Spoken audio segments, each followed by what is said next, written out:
Assalamualaikum warahmatullahi wabarakatuh. Halo teman-teman, bertemu lagi dengan saya Livia Rosa Fitliani. Seperti yang teman-teman tahu, saya kuliah di Universitas Nusa Putra, jurusan Teknik Mesin, dan sekarang semester 4.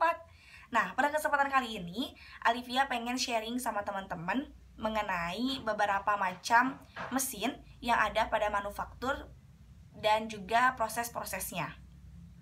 Yang pertama ada mesin bubut atau mesin turning. Mesin turning ini adalah salah satu mesin perkakas yang digunakan untuk memotong benda kerja yang berputar. Adapun prinsip kerjanya itu adalah benda kerja berputar pada sumbunya dan alat potong bergerak untuk melakukan pemotongan. Yang selanjutnya adalah beberapa komponen pada mesin turning ini. Yang pertama ada kepala tetap. Kepala tetap ini berada pada sebelah kiri bagian mesin. Dan juga pada kepala tetap ini ada yang dinamakan dengan spindle yang berfungsi untuk memutar benda kerja. Dan juga ada yang dinamakan dengan tuas-tuas yang berfungsi untuk mengontrol spindle.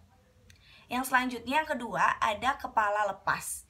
Kepala lepas ini posisinya berada di sebelah kanan mesin turning dan juga berfungsi pada saat pembubutan membutuhkan 2 center. Nah, maka kita menggunakan kepala lepas ini.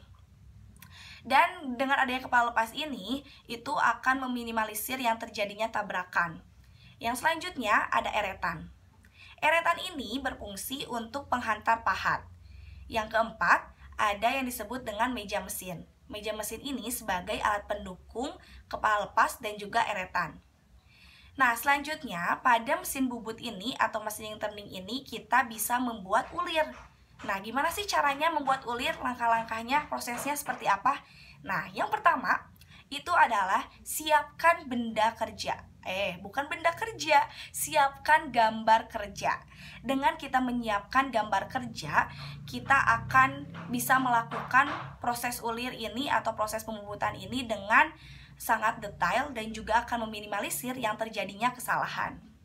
Yang kedua, persiapkan alat potong. Karena di sini kita membuat ulir, jadi kita persiapkan pahat ulir metris. Yang ketiga, yaitu membuat dimensi mayor dan minor. Dimensi mayor ini digunakan untuk bagian luar ulir dan dimensi minor digunakan untuk bagian dalam ulir. Yang selanjutnya, yang keempat adalah membuat jalur pembebasan. Dengan membuat jalur pembebasan ini, itu akan meminimalisir yang terjadinya pertabrakan pada bagian siku. Yang kelima, itu kita mengatur jarak puncak dengan cara kita melihat tabel otomatis ulir pastinya.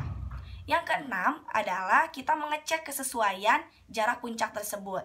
Yang ketujuh, setelah kita beres melakukan pengecekan, maka kita bisa tambahkan 0,1 mm pada setiap penyayatannya. Dan pada proses finishing, kita juga bisa menambahkan kedalaman 0,02 mm pada setiap penyayatan dan bisa dilakukan 2-3 kali.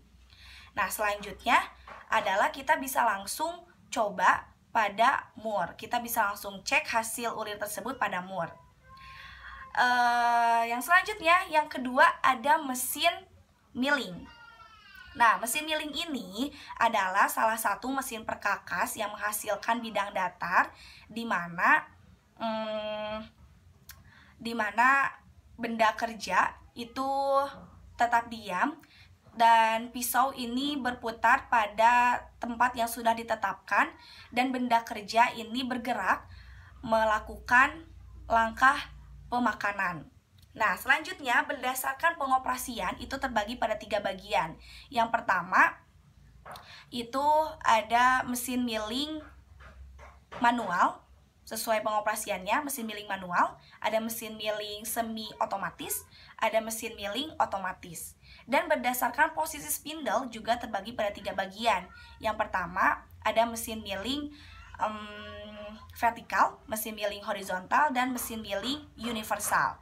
Nah, prinsip kerja pada proses milling ini adalah ketika proses pemotongan benda kerja ini diam dan meja kerja bergerak menuju alat potong. Yang selanjutnya, komponen pada mesin milling. Yang pertama ada arbor. Arbor ini berfungsi untuk memasang pisau yang sudah dipasang pada spindle mesin. Yang selanjutnya adalah penopang arbor. Penopang arbor ini berfungsi untuk menyongkong arbor. Yang ketiga ada ragum. Ragum ini berfungsi untuk memegang benda kerja. Nah, ragum sendiri terbagi pada 3 bagian. Yang pertama ada ragum rata yang memiliki dua rahang penjepit. Ada rahang penjepit tetap dan rahang penjepit bergerak. Yang selanjutnya ada ragum putar. Ragum putar ini diposisikan pada dudukan sehingga bisa berputar pastinya. Yang ketiga ada ragum universal. Ragum universal ini juga ada 2 bagian.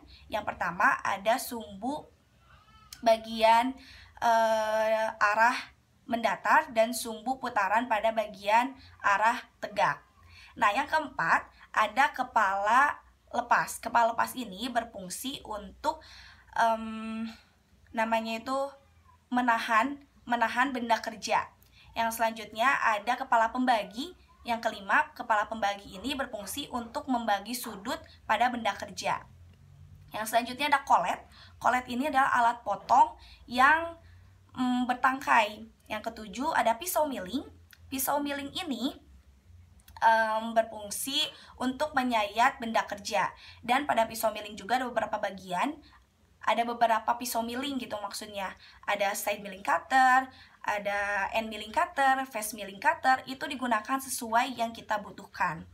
Yang selanjutnya itu ada clamping device. Clamping device ini fungsinya sama seperti ragum. Tetapi yang membedakan itu adalah ketika clamping device ini digunakan, benda kerja bisa dikerjakan langsung pada meja kerja. Yang selanjutnya adalah proses milling. Nah, proses milling ini langkahnya yang pertama itu kita pastinya harus mempersiapkan gambar kerja. Ini penting banget seperti yang sebelumnya Alivia jelaskan. Gambar kerja ini berfungsi agar kita tidak melakukan kesalahan dan kita bisa melakukan proses milling ini sesuai dengan gambar kerja. Yang kedua, pelajari operational planning. Dengan mempelajari operational planning, pada saat proses milling ini itu kita bisa mengerjakannya sesuai dengan SOP yang telah ditentukan. Yang ketiga, persiapkan alat ukur maksudnya, maaf ya.